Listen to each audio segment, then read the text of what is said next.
In this video, I'm going to show you how to solve a problem using the quadratic formula. Alright, this is a quadratic formula. A way to memorize it is to sing the song, Pop Goes the Weasel. And then it goes like this. X is equal to negative b plus or minus the square root of b squared minus 4ac all over 2a.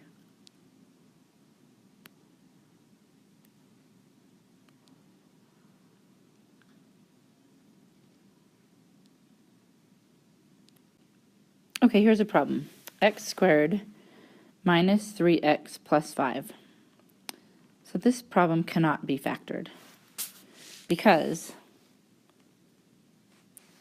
there are not things or numbers, there are not numbers that multiply to give you 5 and add to give you negative 3.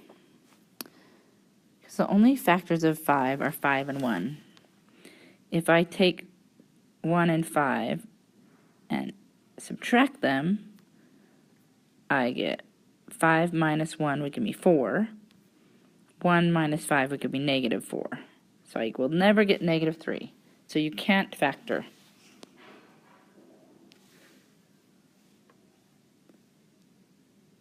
So no factoring. So let's solve this using the quadratic formula. Okay. A, you have to identify A, B,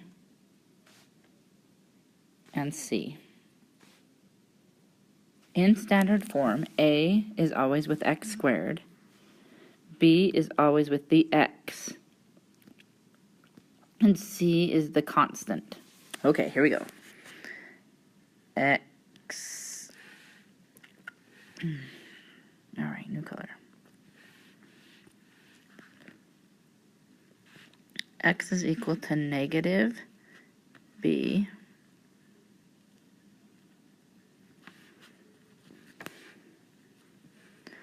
plus or minus the square root of b squared. I just do b squared. Okay, negative 3 squared.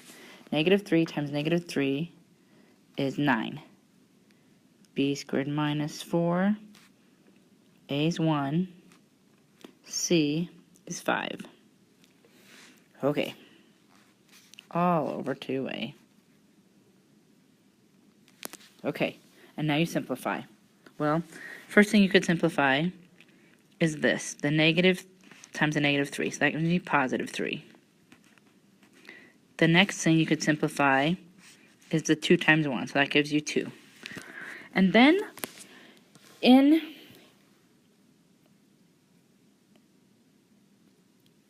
your square root, I would simplify this next.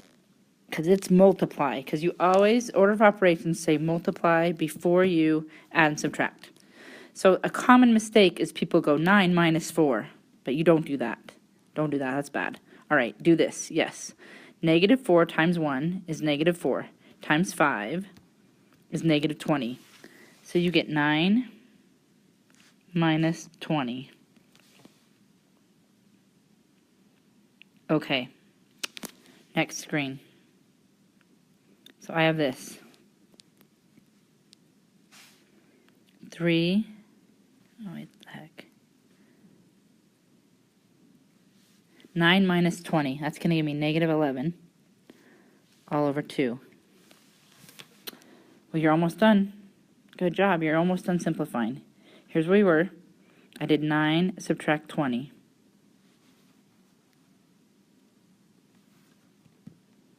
Is that 11?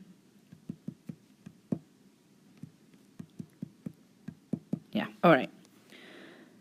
So, sorry, big finish. Let's finish. Alright. Well, square root of negative, that's, if you put that in a calculator, you get error.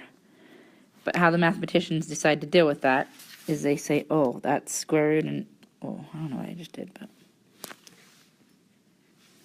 that is square root of negative 1 times square root of 11. And square root of negative 1 we defined earlier as I, which stands for imaginary. Okay, so here's my final answers. 3 plus or minus I square root of 11. 11 is prime, so I leave 11 all over 2. Final answer. You could also split this up so it really looks like 2 answers. 3 plus I root 11. 3 subtract I root 11. All right, that's it.